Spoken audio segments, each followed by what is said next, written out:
experts and get their views on the technicals today. We've got Larry Shover. He's the CIO over at SFG Alternatives, and on the fundamentals, guest host for the hour, Barry Knapp, head of equity strategy over at Barclays. Barry, let's start with you. We really started the year with a bang, and it's not that we've retracted, but it just feels like the market has no mojo and it needs a catalyst. What are your thoughts? Well, that we're highly unlikely to get a catalyst from here, that the market has overshot core fundamentals. Earnings season is likely to be a net negative for stock prices. And quite frankly, we viewed the reaction to the $600 billion tax hike as fairly irrational. There's the general narrative that we're hearing is it's almost as if this is all behind us. We hike taxes, but it doesn't really matter. We can just move on to the next problem.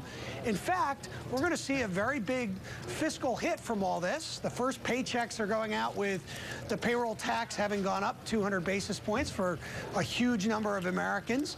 And the investing class got hit by higher capital gains and dividend tax rates, as well as a higher marginal income tax rate. So we think that certainly the experience in Europe was that the fiscal multipliers, if you will, on any of these tax hikes was much greater than policymakers or the mainstream economists thought, and that there is going to be some an economic price to be paid, and that the fundamentals are not going to look all that good in a couple of months' time either. So on balance, we think that the market is due for a pullback here. And certainly that would argue for not being involved in retail stocks or consumer discretionary.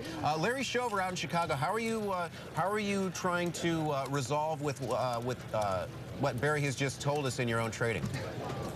Yeah, you know, with Barry, I love what he said. I love Barry personally, but I think it's a little bit different. What he's saying is so well advertised right now. I think there could be a positive catalyst in that right now earnings for S&P 500, the bar is set so low. So if we start getting the right groups outperforming the banks, the technologies sector, we could easily see 1475. I mean, we all know that this cliff is coming. Hang on, Larry. 1475.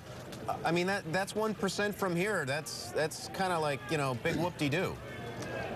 It is big whoop-de-doo, but it seems like it's a mile away right now. The market's having a hard time ratcheting up to that point, and that's where we need to go to get some upward momentum beyond 1500. Now, it is true, we do have some formidable headwinds. Those headwinds, though, are very well advertised, and Barry didn't say anything incorrectly, except for the fact that everything is already priced into the market. So I do think the bar is set incredibly low for the earnings season, and the catalyst could very well be some outperformance, especially in the technology sector. But Larry, isn't that a fundamental negative that the bar is set so low? I mean, yes, maybe we'll jump over the matchbox, but the fact that it's set so low, isn't that a negative?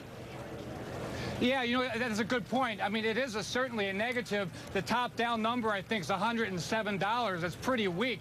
However, if we get beyond that, that'll just add to the credibility of how the world is recovering. We saw what happened in China. We're seeing Spanish 10-year yields break that 5% point. This is all very good stuff. So, yeah, it is jumping over a matchbox, but it's one more piece of good information for the market. Stephanie, Stephanie, I have a couple of thoughts with respect to what was just said, because I think Larry hit on a couple of key points here.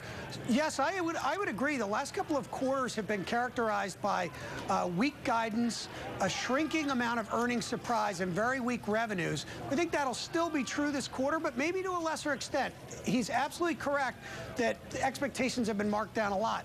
Unfortunately, though, and he named two sectors in very different positions, the sectors where fundamentals have been weakest related to capital spending, technology, industrials, you've marked the numbers down a lot. And I agree risk-reward is favorable there. We upgraded tech back in December because of that.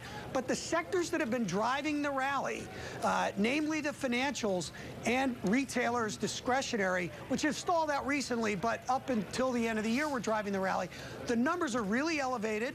The second derivative of analyst momentum is falling, and those stocks have risen a lot. So that part of the market is very vulnerable, and with the parts of the market that have done best, most vulnerable to earnings disappointment, that's why we think earnings season to be a net negative. Hey, so let's try to wrap this up in 30 seconds, which is not easy, Barry. Understood you're negative on the consumer sector because of higher payroll taxes, but wait, if I'm hearing you correctly, you think that because of some of the tax certainty afforded effectively now to companies, that the more cyclical cyclical sectors might actually do well. Am I hearing you right?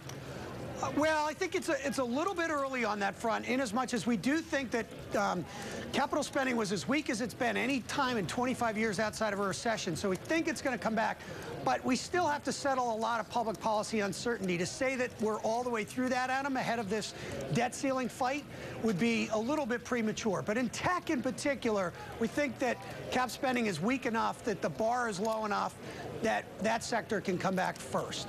Barry, you're sticking around. We're going to dig into this much more throughout the hour. But for now, our fundamental technical conversation is wrapped up for today. Thanks to Larry Shover. He's the CIO of SFG Alternatives out in Chicago. And Barry Knapp, head of equity strategy of Barclays, will be with us for the hour.